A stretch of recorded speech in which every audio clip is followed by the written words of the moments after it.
I'm Master Sergeant Fred H Chinn Jr., U.S. Army retired.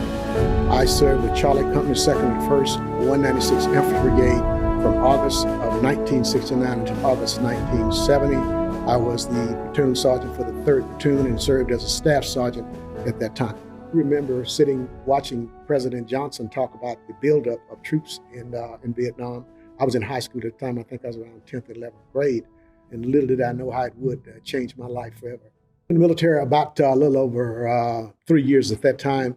I came in April 21st, 1966, and I was levied in June of 1969. I was at the Officers Club in Crailsheim, Germany. We were at Boss's Night, and the XO came over to me and asked me if I wanted to go to a tropical climate.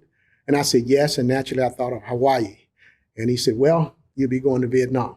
Some guys in the company that had already been to Vietnam and sharing his experience with me, I became extremely concerned and nervous. One of those guys had been wounded. In fact, they had lost friends.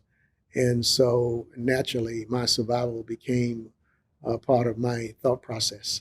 My main role was in infantry team leader initially, and then I was replacing a guy who had been there for a year. And he left. I became the squad leader for 3rd Platoon for Charlie Company 196. The first night we had contact. Charlie Company was into this new fire base called Hawk Hill. There was a village outside, and they had been attacked from the village, but there was a huge amount of dirt. And some of the guys got behind the dirt and were firing RPGs into the base. So the crazy thing is they started shooting at us, we started shooting back at them, and then the fire base started shooting at us, so we went across fire. The 30th of November, 1969 changed my life and a lot of other guys' lives forever.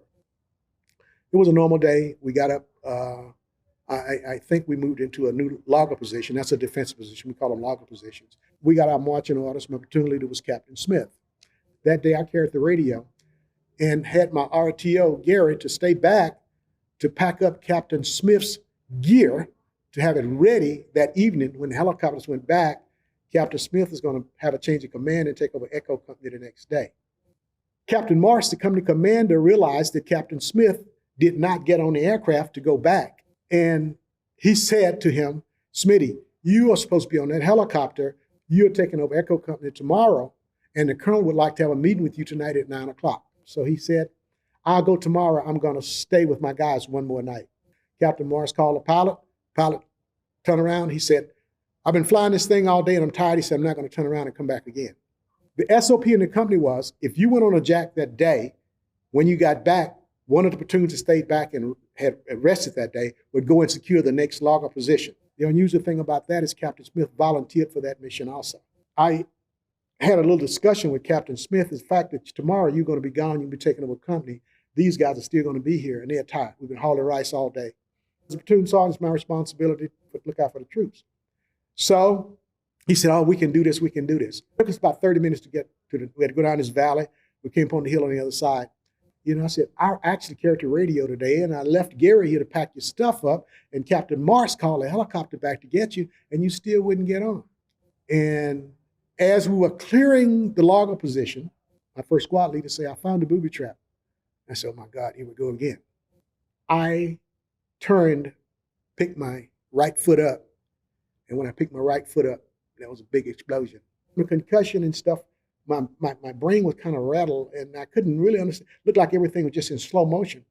My arm went up in the air like this, felt like I'd been hit with a baseball bat, and blood was just squirting out of my arm. And so I took my hand and plugged the hole up, and I turned around to say something to Captain Smith, and he was lying on the ground. I said, why are you on the ground? And I took a closer look, and Captain Smith was killed.